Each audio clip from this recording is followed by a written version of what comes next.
आप सभी को मेरा नमस्कार। आपका इस वीडियो में स्वागत है। आज की जो वीडियो है वो फोकस्ड है कुपोषण के प्रकारों के बारे में और किस तरह से आंगनवाड़ी केंद्रों में आपको जो मेज़रमेंट के हाइट और वेट के जो रजिस्टर्स हैं उन्हें किस तरह से मेंटेन करना है। आप अभी स्क्रीन के ऊपर देख रहे होंगे ये जो पोस्टर है ये डीपीओ ऑफिस मंडी की ओर से प्रत्येक आंगनवाड़ी सेंटर के लिए बनाया गया है और आई होप कि आप लोगों के पास पहुंच भी गए होंगे।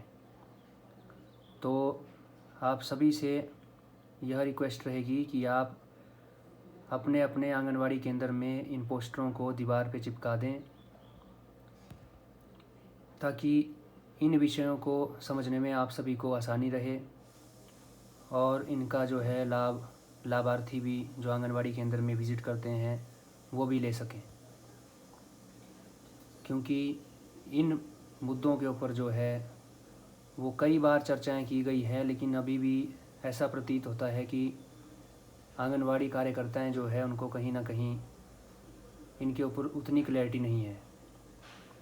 तो ये देखिए, इस चार्ट के माध्यम से हमने कुपोषण के तीनों प्रकारों को जो है वो अच्छे से डिफ़ाइन करने की कोशिश की है, अच्छे से दर्शाया गया है और इसे बिल्कुल ही आसान बनाया गया है ताकि आप लोगों को इसे समझने में कोई समस्या ना हो। ये देखिए, सबसे पहले जो कैटेगरी बताई गई है वो बताई गई है अल्प वजन। मेरा सभी आंगनवाड़ी कार्यकर्ताओं से यह निवेदन रहेगा कि इस वीडियो को आप बहुत ही ध्यान से देखें। यह वीडियो जो है आपके पूरी तरह से जो कन्फ्यूज़न्स हैं, जो आप समझ नहीं पाते हैं इन कैटेगरीज़ के बारे में और किस तरह से जो है हाइट और वेट रजिस्टर में डाटा एंटर करना है, उस बारे में इस वीडियो के माध्यम से आपको सब क्लियर हो जाएगा। तो ये देखिए, सबसे पहली जो कैटेगरी है वो है अल्प वजन, अंडरवेट। यह जो कैटेगरी है, जब बच्चे का वज़न उसकी उम्र के अनुसार मानक रूप की तुलना में कम हो। देखिए, सरल भाषा में अगर बोलें तो बच्चे की जो है उम्र के अनुसार उसका वज़न, यानी कि उसकी एज के अनुसार उसका वेट, जब उसकी उम्र के अनुसार उसका वज़न जो है वो कम होता है तो वह अल्पवजनीय बच्चा कहलाता है। इसके आगे दो प्रकार हैं, मध्यम अल्प वजन और गंभीर अल्प वजन।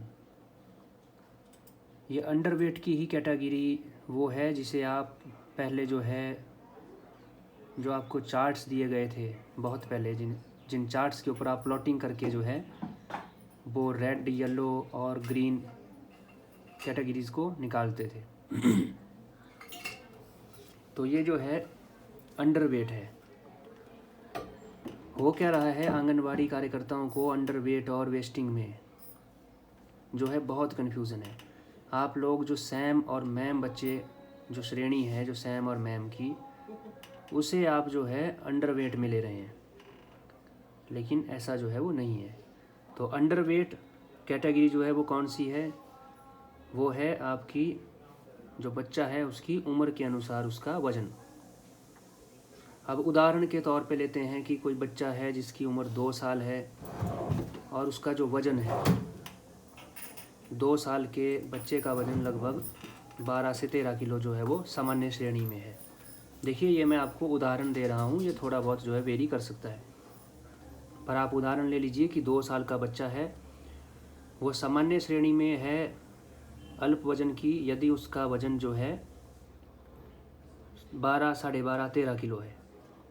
अब यदि उसका वज़न जो है 12-13 किलो ना होके जो है उसका वज़न है 11, 11.5 किलो, तो वो आएगा मध्यम अल्प वजनीय बच्चा। देखिए, आयु के अनुसार वज़न की तुलना, 2 साल की उम्र का बच्चा जब उसका वज़न जो है वो 12, 11.5, 11 किलो निकला तो वो हुआ मध्यम अल्प वजनीय, और यदि उसका वज़न इससे और कम हुआ तो वो हुआ गंभीर अल्प वजनीय बच्चा। तो मतलब अंडरवेट कैटेगरी जो है वो केवल और केवल निकाली जा सकती है बच्चे की आयु के अनुसार उसके वजन की तुलना में। अब देखिए जो दूसरी कैटेगरी है वो है दुबलापन। दुबलापन यानी कि वेस्टिंग। इस कैटेगरी के भी दो प्रकार हैं, अल्प दुबलापन और गंभीर दुबलापन। पहले जानते हैं कि दुबलापन होता क्या है।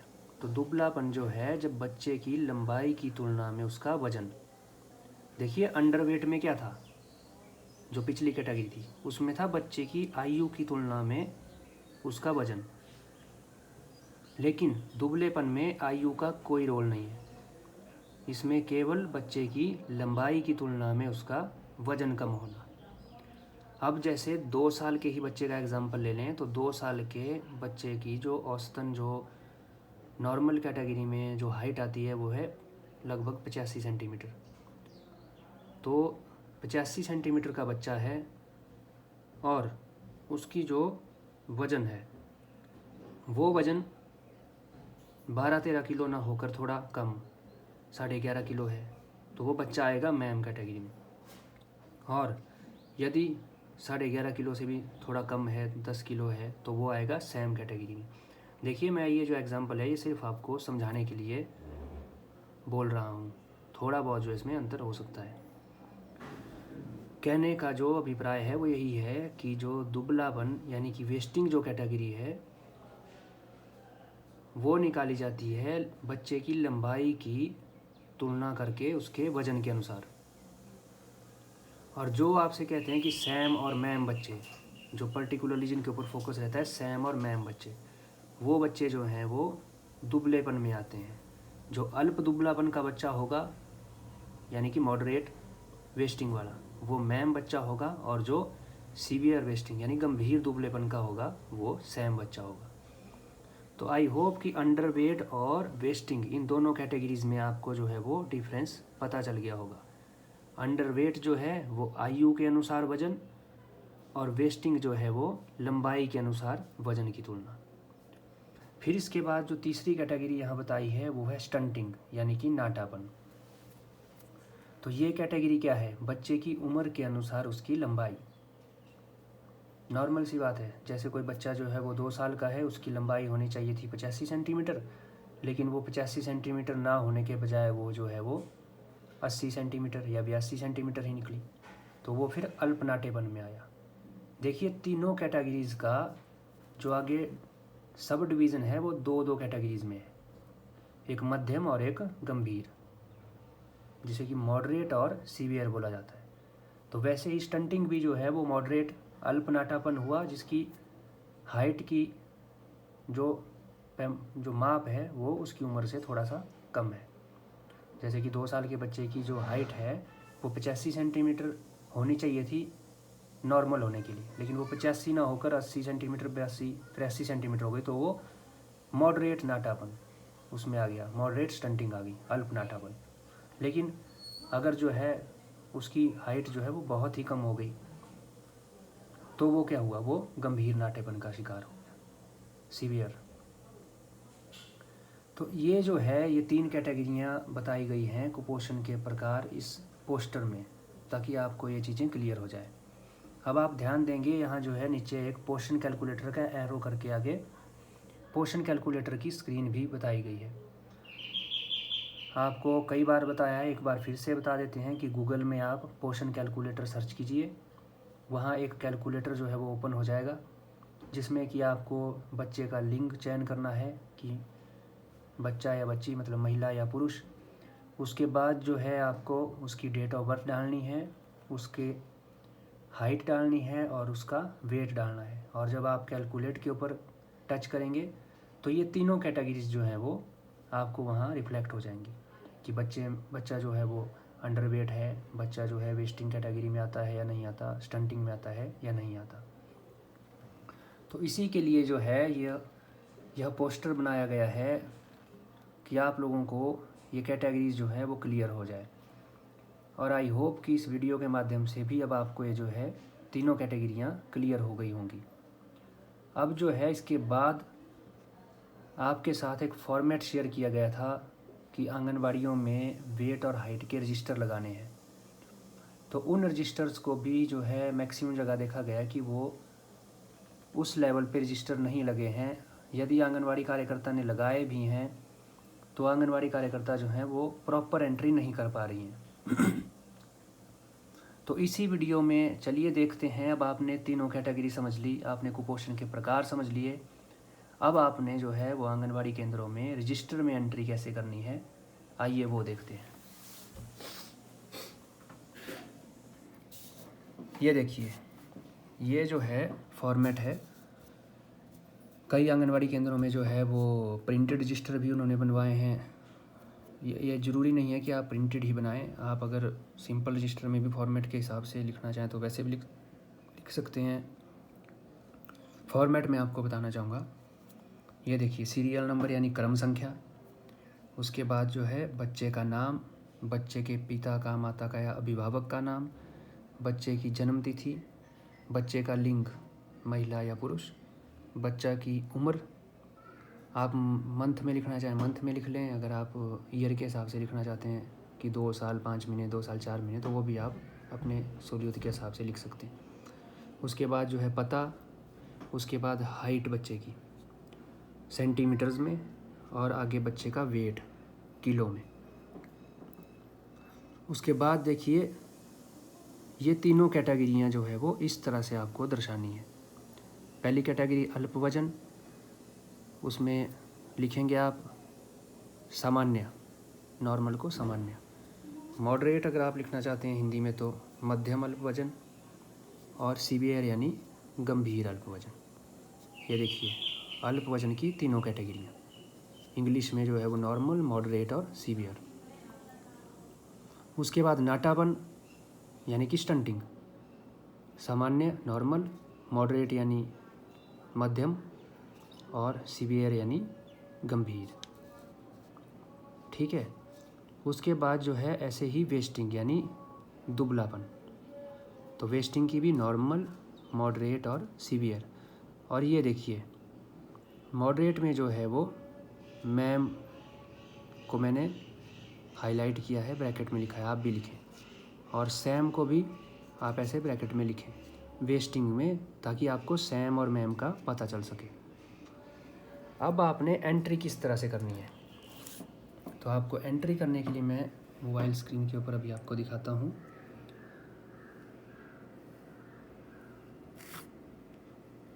ये देखिए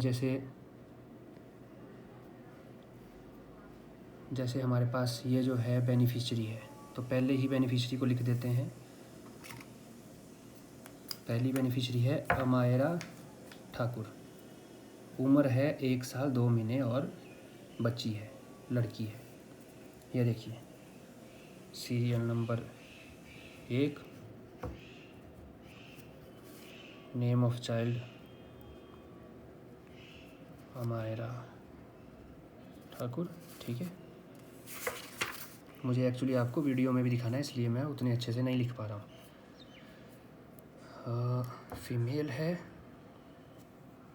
उम्र जो है हमारे पास यहाँ बाहर ही दिख रही है, 1 साल 2 महीने, तो आप ऐसे भी लिख सकते हैं 1 साल 2 महीने, या फिर अगर आप इन्हें मंथ में कैलकुलेट करना चाहें तो 1 साल मतलब 12 महीने प्लस 2 महीने, और यानी कि 14 मंथ्स।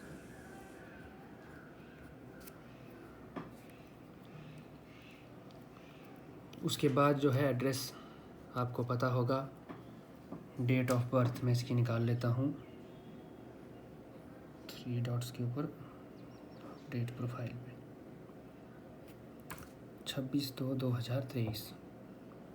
ये देखिए डेट ऑफ बर्थ का कॉलम 26/2/2023। फादर का नाम मनोज कुमार, फादर का नाम हमने इसमें लिख दिया। अब देखिए, अब आप लोगों को कन्फ्यूज़न कहाँ है। सबसे पहली बात, आंगनवाड़ी केंद्रों में ये देखा गया है कि रजिस्टर में हाइट और वेट जो लिख रहे हैं वो हाइट और वेट एक्चुअल नहीं है। एक्चुअल में जब कोई भी अधिकारी वहाँ पे जाके चेक करते हैं तो वो वज़न कुछ और निकलता है। तो मेरी आपसे गुजारिश रहेगी कि प्लीज़ आप जो है एक बार ना करके 2-3 बार वज़न कीजिए, ताकि आपके जो एरर्स हैं वो कम से कम हो पाए। और हाइट में आप स्टेडियोमीटर को थोड़ा ध्यान से जो है यूज़ कीजिए। उसमें जो है मैंने देखा कि जो ऊपर फ्लैप है उसको प्रॉपरली यूज़ नहीं करते, बच्चे का जो स्टैंडिंग जो पोस्चर है वो भी प्रॉपर नहीं हो पाता, जिसकी वजह से जनरली 1-2 सेंटीमीटर का फ़र्क देखा गया है। और बच्चों को जूतों के साथ जो है स्टेडियोमीटर के ऊपर ना खड़ा करें, 1-2 सेंटीमीटर का फ़र्क आ जाएगा। तो अब देखिए इस बच्ची का आपने जो है वो डिटेल कहाँ से लेनी है। आपके पास 2 ऑप्शन है। एक आप कर दीजिए क्लिक इस बच्चे के नाम पे, तो इस तरह से आपको एग्जैक्ट इन्फॉर्मेशन मिलेगी करंट मंथ की, जो इस महीने आपने वज़न किया। ये देखिए इन्होंने 8 अप्रैल को इसका वज़न किया। इसकी हाइट जो है 72.6 सेंटीमीटर है और वेट जो है वो 8.9 kg। तो चलिए हम यहाँ इसकी हाइट लिखते हैं, क्योंकि हमें सेंटीमीटर्स में लिखनी है। 72.6 सेंटीमीटर्स और इसका वेट जो है वो 8.9 kg। ये देखिए, अब आप देखेंगे यहाँ केयर प्रोफाइल में ऊपर वेस्टेड में ये बच्ची है नॉर्मल। ये देखिए नॉर्मल है, स्टंटेड में भी ये नॉर्मल है और अंडर वेट में भी ये नॉर्मल है। तीनों कैटेगरी में ये नॉर्मल है। लेकिन आंगनवाड़ी कार्यकर्ता क्या कर रही हैं, वो जो हैं क्या करेंगी कि अंडर वेट के ऊपर जो है वो नॉर्मल में टिक कर देंगी इस तरह से, बाकी आगे वो सभी जगह डैश डैश कर देती हैं। ऐसे सभी जगह वो डैश डैश कर देती हैं। अब ये चीज़ जो है वो सिर्फ दर्शा रही है कि आपने उसको एक ही कैटेगरी में जो है वो लिखा, क्योंकि कैटेगरीज तो 3 है। ये जो है अंडरवेट कैटेगरी में भी नॉर्मल है, ये स्टंटिंग नाटापन के कैटेगरी में भी नॉर्मल है, तो यहाँ भी आपको नॉर्मल के ऊपर टिक करना है। और ये वेस्टिंग की कैटेगरी में भी नॉर्मल है, तो यहाँ भी आपको टिक करना है। ये है जो प्रॉपर वे है इस फॉर्मेट को भरने का। अब ऐसे सपोज कीजिए कोई और बच्चा है, कोई दूसरे नंबर पे कोई भी बच्चा है, उसकी डिटेल आपने भर दी। वो बच्चा क्या है, अंडरवेट में वो बच्चा है मॉडरेट, तो देखिए आप टिक करेंगे मॉडरेट पे और बाकी जगह आप सीवियर और नॉर्मल में डैश डैश करेंगे। अब वो बच्चा जो है वो स्टंटिंग में भी है और वो स्टंटिंग में सीवियर है सपोज़, तो आप स्टंटिंग में सीवियर में टिक करेंगे, बाकी जगह आप नॉर्मल करेंगे। उसके बाद जो है अगर वो बच्चा जो है दुबलापन वेस्टिंग में है मॉडरेट, तो आप देखिए मॉडरेट पे टिक करेंगे और बाकी जगह आप डैश डैश करेंगे। ये जो परफेक्ट तरीका है ये है कि किस तरह से आपने आंगनवाड़ी केंद्र में अपने जो ग्रोथ मॉनिटरिंग रजिस्टर है उनको भरना है। आपको तीनों कैटेगरियों को जो है वो दर्शाना है और तीनों कैटेगरियों में आगे जो सब टाइप्स हैं 3 नॉर्मल, मॉडरेट और सीवियर, उनको दर्शाना है।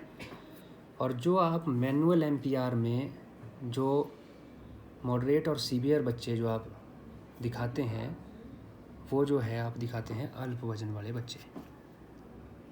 और क्लियर करने वाली बात यहाँ है कि सैम और मैम बच्चों का आपको आई थिंक क्लियर हो गया, वो आते हैं दुबलापन में, तो आप सैम और मैम को आप अंडरवेट के साथ कंफ्यूज मत कीजिएगा। आई होप कि ये चीज़ आपको क्लियर हो गई। अब इसी के साथ साथ आपको स्क्रीन के ऊपर मैं एक और चीज़ दिखा दूं कि महीने का तो आपने देख लिया, करंट मंथ का अगर बच्चे का आपने माप देखना है कि आप नाम पे क्लिक करिए और बच्चे की डिटेल जो है वो आपके सामने आ जाएगी कि कब आपने वज़न जो है वो बच्चे का यहाँ दर्ज किया, वो भी आ जाएगी। इसके बावजूद आप आगे अगर 3 डॉट्स के ऊपर क्लिक करेंगे और इन 3 डॉट्स के ऊपर क्लिक करने के बाद आप अगर ग्रोथ हिस्ट्री पे क्लिक करेंगे तो आपको बच्चे की ग्रोथ हिस्ट्री जो है वो चार्ट्स की फॉर्म में ना केवल 1 महीने की बल्कि पिछले 3 महीनों की जो है वो शो हो जाएगी। ये देखिए, और यहाँ हेल्थ स्टेटस आगे लिखा है, स्टंटिंग के आगे नॉर्मल, अंडरवेट के आगे नॉर्मल, वेस्टिंग के आगे नॉर्मल। तो स्टंटिंग के आगे अगर नॉर्मल नहीं होता, ये मॉडरेट होता, सीवियर होता, तो उस तरह से यहाँ जो है वो लिखा होना था।